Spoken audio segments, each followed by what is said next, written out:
gigitangaza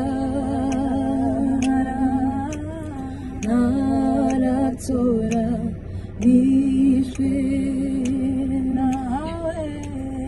nahawe umugabane w'ibyiza by'ijuru kwitwa umwana mu rugo iryo zina yampaye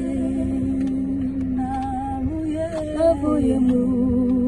byaha mu butware bw'isi yinjira mu burukiro bw'umukiza Yesu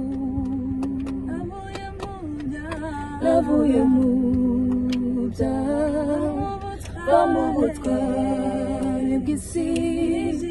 injira mu burukiro bw'umukiza Yesu ubu ndashinganye genda n'amahoro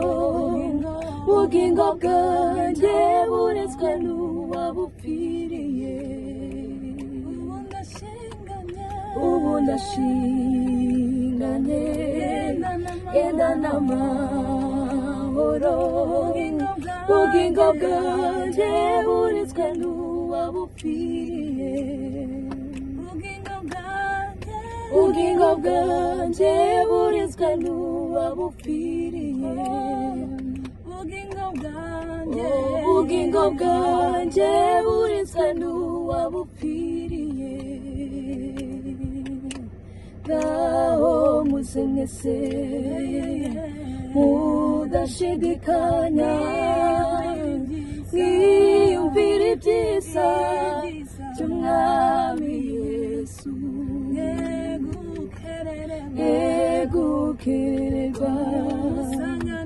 tumusanganire Yesu ateze amaboko arabakunda yegukererwa tumusanganire Yesu ateze amaboko arabakunda Yesu ateze amaboko arabakunda Yesu ateze amaboko arabakunda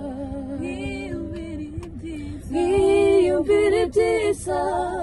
by'umwami Yesu Yesu ateze amaboko arabakunda mwiyumvire ibyiza by'umwami Yesu uko sawa Mungu wangu mchana usiku wewe uko sawa tu safarini hukuniacha majaribuni umenishika mkono uko sawa Mungu wangu mchana usiku wewe uko sawa tu safarini hukuniacha majaribuni umenishika mkono Mungu wa majeshi wewe umetukuka dunia yote nzima zaidi ya ufalme wote makerubi na maserafi wanaimba kila siku wakisema mtakatifu mtakatifu mtakatifu